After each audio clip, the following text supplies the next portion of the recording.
नमस्कार, मैं हूं आपके साथ हेमंत कुमार और आज हम बात करने वाले हैं कि अमेरिका की संसद में आखिरकार ईरान के युद्ध को रोकने को लेकर के कैसा प्रस्ताव पारित हो गया और ट्रंप पर इस प्रस्ताव के पारित होने के बाद असर क्या पड़ने वाला है। इससे भी बड़ी बात यह कि ट्रंप की पार्टी में क्रॉस वोटिंग हो गई और अमेरिका की संसद में जो हुआ वो ट्रंप के लिए टेंशन कैसे दे गया, इस वीडियो में हम विस्तार से समझेंगे। क्योंकि वो कौन से सांसद हैं ट्रंप की पार्टी के, रिपब्लिकन पार्टी के, जिन्होंने ट्रंप के खिलाफ वोटिंग कर दी और ये प्रस्ताव हो गया पास। अब इससे ट्रंप की मुश्किलें कैसे बढ़ेंगी और क्या इस प्रस्ताव के पास होने से युद्ध रुक पाएगा, ये सबसे बड़ा सवाल जो इस वक्त आपके जहन में आ रहा होगा। आज हम इसी पर बात करने वाले हैं क्योंकि अमेरिका की संसद ने एक ऐसा प्रस्ताव पास किया है जिससे ट्रंप के जो सैन्य शक्तियों की ताकत है उसको सीमित कर दिया गया है। अब हम देखेंगे कि जब वोटिंग हुई तब ट्रंप की जो पार्टी है, रिपब्लिकन पार्टी, उसमें 4 सांसद ऐसे थे जिन्होंने ट्रंप के खिलाफ जाकर के वोट डाला इस प्रस्ताव में। हालांकि 3 ऐसे सांसद भी हैं जिन्होंने वोटिंग में भाग ही नहीं लिया और इसके चलते कहा यह जा रहा है कि ट्रंप के खिलाफ यह प्रस्ताव एक तरह से पारित हो गया, जिससे ट्रंप की जो सैन्य शक्तियां हैं वो अब सीमित हो गई हैं। ट्रंप कुछ भी बयान दे रहे थे, हो सकता है उन पर लगाम लगे ना लगे, लेकिन सेना को आदेश देने के मामले में लगाम जरूर लग गई है। क्योंकि विपक्षी पार्टी जो डेमोक्रेट्स हैं उनका साथ दिया ट्रंप की पार्टी के 4 सांसदों ने। क्रॉस वोटिंग कर लीजिए या ये कह लीजिए कि ट्रंप के खिलाफ जाकर के वोट डाला और असर क्या हुआ कि 50-47 से पास हो गया प्रस्ताव। 50 वोट इस प्रस्ताव के पक्ष में पड़े और 47 वोट ऐसे थे जो इसको पारित नहीं करवाना चाहते थे, यानी कि विपक्ष में पड़े। इस तरह से यह प्रस्ताव जीत गया और ट्रंप की पार्टी के भीतर टेंशन भी शुरू हो गई। अब इसे कानून बनाने के लिए क्या करना होगा, ये अभी इसके कुछ और चरण हैं कि एक प्रस्ताव इसे लेकर के जब पारित हुआ है तो कुछ और चरण है जिनसे इस प्रस्ताव को गुजरना होगा, उसके बाद ये कानून बनेगा। अगर ये प्रस्ताव कानून बन जाता है तो ट्रंप सरकार को ईरान के खिलाफ जो युद्ध हो रहा है उसको जारी रखने के लिए कांग्रेस की मंजूरी वहाँ पर लेनी पड़ेगी। अगर कांग्रेस इसे मंजूर नहीं करती है तो ट्रंप इस युद्ध को जारी नहीं रख पाएंगे, उनकी सरकार इस युद्ध को आगे जारी नहीं रख पाएगी। तो दोस्तों, जो अमेरिका की संसद है सीनेट, और सीनेट में इस पर अंतिम वोटिंग होना हालांकि अभी बाकी है, जैसे मैं कह रहा था कुछ और चरण भी बाकी है, और इसके बाद इसे रिपब्लिकन पार्टी की जो बहुमत वाली सरकार है, ट्रंप सरकार, हाउस ऑफ रिप्रेजेंटेटिव्स, उससे भी मंजूरी लेनी होगी। हालांकि इसके बाद भी ट्रंप इसके खिलाफ वीटो कर सकते हैं। फिर उस वीटो को रद्द करने के लिए क्या करना होगा, उसके लिए सीनेट और हाउस दोनों में 2/3 बहुमत होना चाहिए, तब जाकर के ट्रंप का वीटो जो है वो कैंसिल हो पाएगा। जो फिलहाल ये माना जा रहा है कि थोड़ा मुश्किल है, और क्या इसकी वजह से ट्रंप के सामने कोई मुश्किल खड़ी हो रही है, तो फिलहाल ऐसा लगता हुआ नजर नहीं आ रहा। लेकिन विपक्ष ने क्या कहा, अमेरिका में विपक्ष ने कहा कि युद्ध शुरू करने का अधिकार संसद के पास हो, ये मांग की गई है।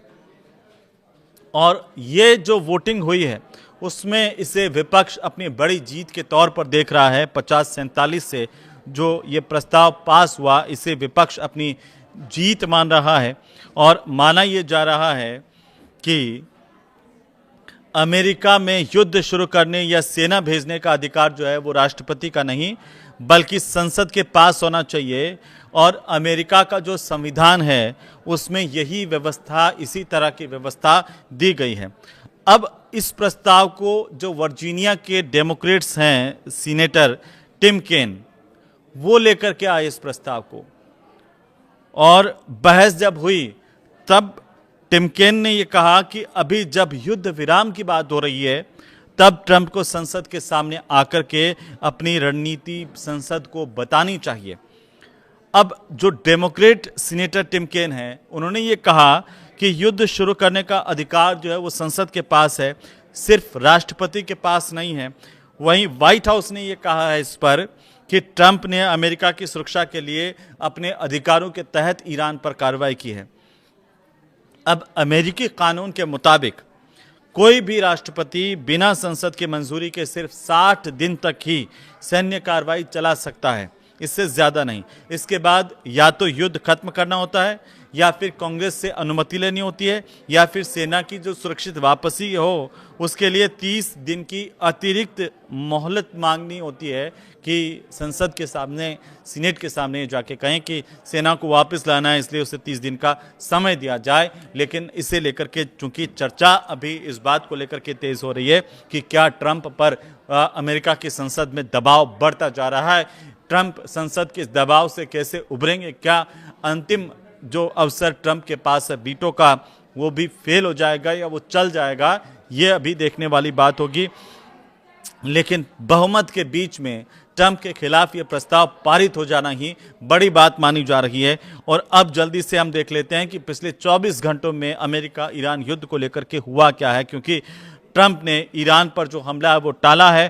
ट्रंप ने कहा कि अमेरिका ईरान पर सबसे बड़ा हमला करने वाला था, लेकिन फिलहाल इसे रोक दिया गया है। इसके पीछे की वजह क्या है, वो अलग अलग तरीके की चर्चाएं सामने आ रही। कोई कह रहा है कि संसद में ये प्रस्ताव आ रहा था, कोई कह रहा है कि दूसरे देशों का दबाव है, तो अलग अलग बातें। कोई कह रहा है कि अंदरूनी ही ट्रंप के सरकार के अंदर ये दबाव है कि क्या कर रहे हैं, इतने दिन से युद्ध चल रहा है, देश को भी परेशानी हो रही है।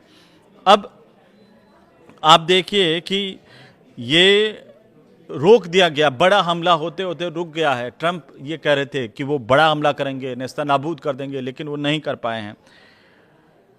ये कहा है कि कतर, सऊदी अरब और यूएई जो हैं, उन्होंने बातचीत का मौका देने के लिए यह आग्रह किया था कि भाई ईरान को एक बातचीत का मौका दिया जाए। और यह आग्रह किसने किया? कतर ने किया, यूएई ने किया और सऊदी अरब ने किया अमेरिका से कि भाई बातचीत का मौका दें, इसलिए अभी आप ये हमला मत कीजिए। और ये कहा जा रहा है कि इसकी वजह से ट्रंप ने ये हमला टाला है। दूसरी बड़ी बात 24 घंटे में यह हुई कि ईरान ने हॉर्मुज स्ट्रेट पर अपना नया कंट्रोल सिस्टम बना लिया है। और ईरान ने ये जो नया कंट्रोल सिस्टम बनाया हॉर्मुज स्ट्रेट से जब गुजरने वाले जो जहाज हैं उनके लिए अनुमति को अनिवार्य कर दिया है। भाई जो अनुमति लेकर के नहीं जाएगा उसे जाने नहीं देंगे, ये सीधा सीधा ईरान का संदेश है और इसको वो लागू भी कर रहा है। ईरान ने कहा कि बिना परमिशन यहाँ से हॉर्मुज से गुजरना अवैध माना जाएगा, परमिशन होगी तो बात होगी। ईरान ने यह कहा कि यूरेनियम संवर्धन पर समझौता जो है वो नहीं करेंगे।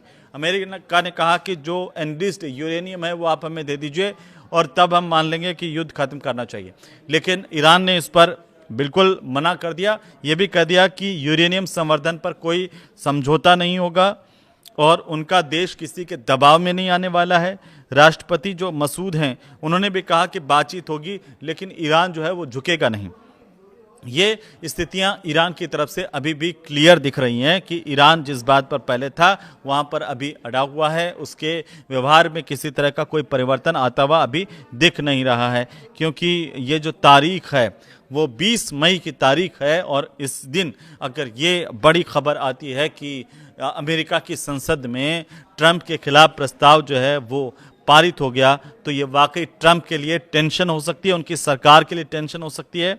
और दूसरी जो बड़ी खबर आई 24 घंटे के भीतर वो यह आई कि अमेरिका की जो नाकाबंदी है उसकी वजह से ईरानी तेल जो है वो फंस गया है। ईरान को भी टेंशन इससे हो गई है। अमेरिका यही चाहता था और आखिरकार क्या अमेरिका जो चाहता था उसने कर दिखाया या अमेरिका जो चाहता था वो हुआ ही नहीं। और अमेरिका अब इस टेंशन में है कि इतना सारा पैसा बर्बाद कर दिया, इतने सारे हथियार बर्बाद कर दिए और निकला कुछ नहीं, वही ढाक के तीन पात वहीं आकर के खड़ा हुआ है। क्योंकि ईरान तो कह रहा है कि वो अपना संवर्धित यूरेनियम से संबंधित कोई समझौता करने वाला है नहीं, वो किसी दबाव में आने वाला है नहीं। तो ट्रंप अब क्या करेंगे, ये बड़ा सवाल है।